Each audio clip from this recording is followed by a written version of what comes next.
Welcome to Banks Unboxing, where every day is Christmas. Have you ever seen a 370 amp billet alternator?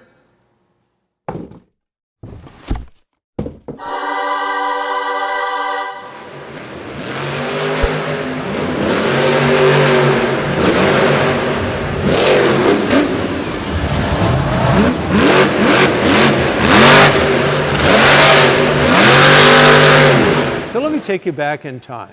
We wanted to test the Monster Mutt Dalmatian. We wanted to data log, to fingerprint everything about that truck.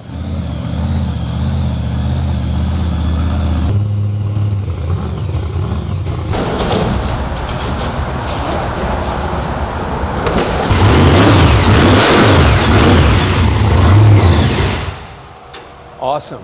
So we brought it here to Azusa, put a full iData Monster logging system into that vehicle. Then we went to San Jose, and Cynthia made it dance. We noticed when she hit the rear steer, the battery voltage dropped way the hell down, damn near to 10 volts.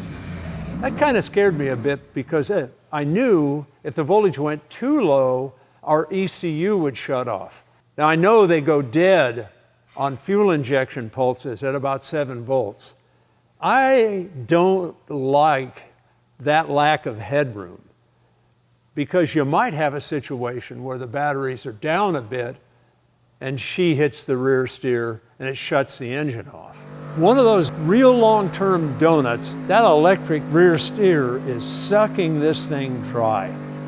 So it was time in our plan for a lot of alternator, and in the monster truck, a bit more battery.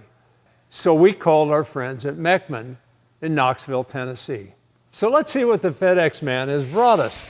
I'm not gonna lie, this is my favorite part of the unboxing. Get the Milwaukee out and have at it. These alternators are supposed to be the stuff of legend. A lot of my buddies are using these. Feels pretty substantial.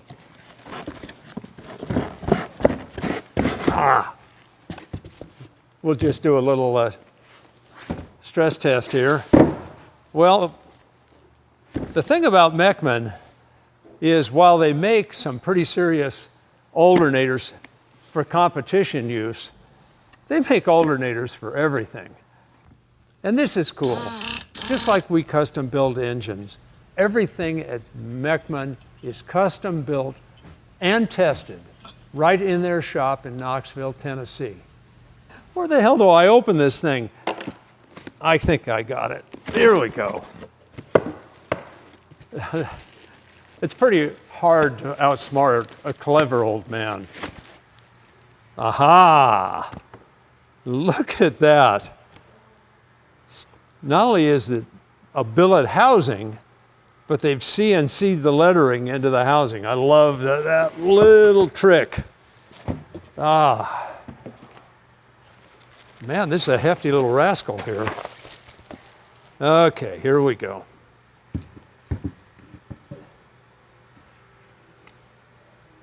It appears that this thing is clockable, like you can change the relationship 90-degree increments. Positive battery cable, ground.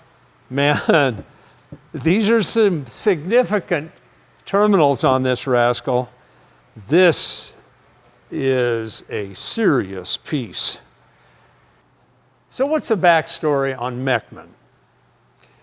Back around 1978, a cat living out in Phelan, in the high desert, Dennis Moore. He's a mechanical engineer, clever guy. They call him the mechanical man, or Mechman. Mechman was started in 1978. In 2008, he took the company to Knoxville, Tennessee. So even though Dennis doesn't own Mechman any longer, he's kind of semi-retired, I'm told, but he still comes in and works on the stators for the 500 amp alternators. Now, if you're 80 years old and you're still showing up, good for you, man. I love it. So why didn't we go with a 500 amp alternator? Well, this one's more compact. With a 500, the voltage regulator is external. 370 gives us what we need, and it's a lot sweeter package. You've all been to an auto parts store, and you've all probably bought an alternator. So how is this one different? Well, most alternators are 3-phase. This one is 6-phase. And there's a little bit of trickery because the phases are timed in a way that isn't intuitive. So what's unique other than the fact that this is 6-phase? Well, instead of the normal 6 diodes, this has 12 big-ass diodes to spread out the heat distribution and cool better. And the cooling fan is internal and sculpted, kind of like the compressor wheel on a turbocharger. So to cool the unit takes less horsepower from the crankshaft.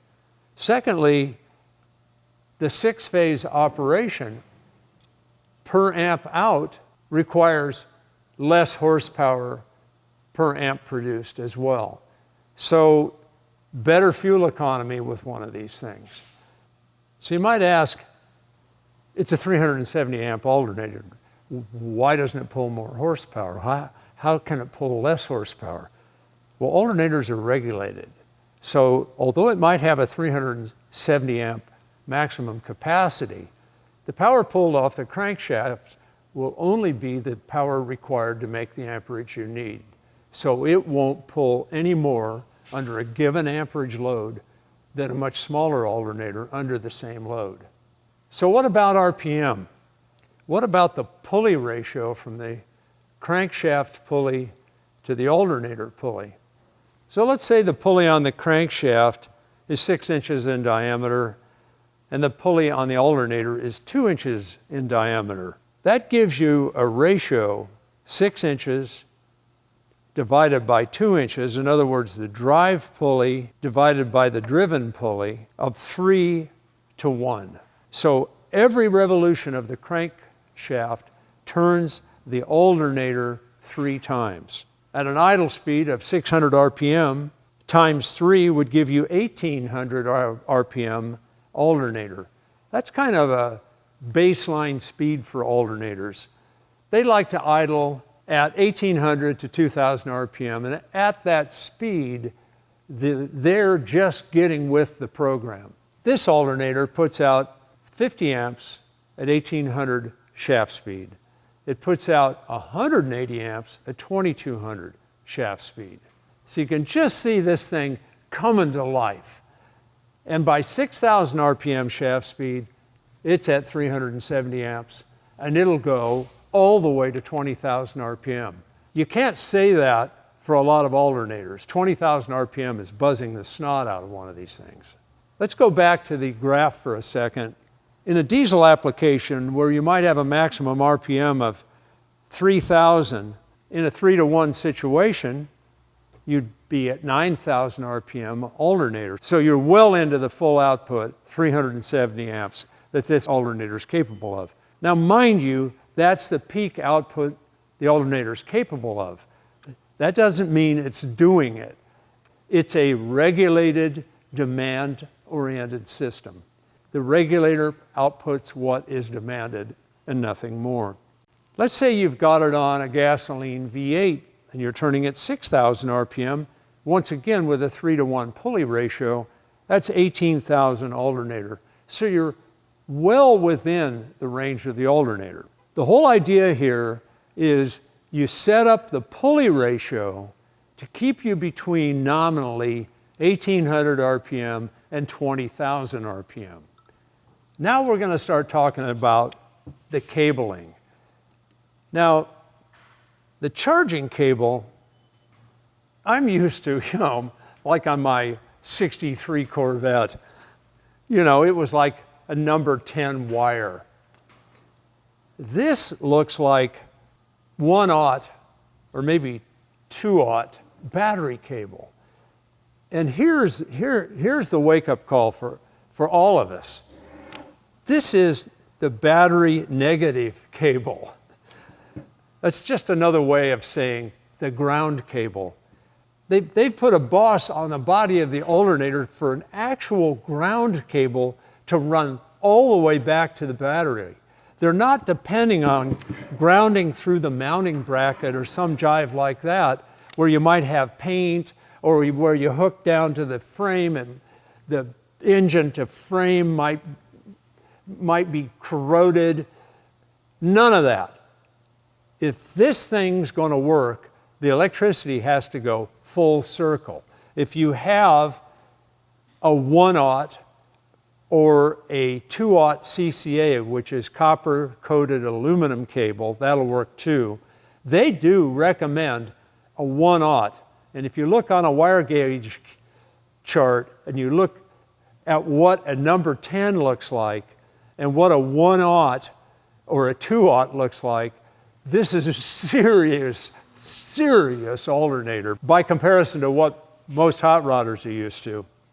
So it's pretty apparent from the size of the cables, this is a serious piece of equipment. I think it's time to give this Mechman to the guys that are building the billet front drive arrangement for our twin-turbo supercharged monster truck engine. I want you to follow along on YouTube and Facebook.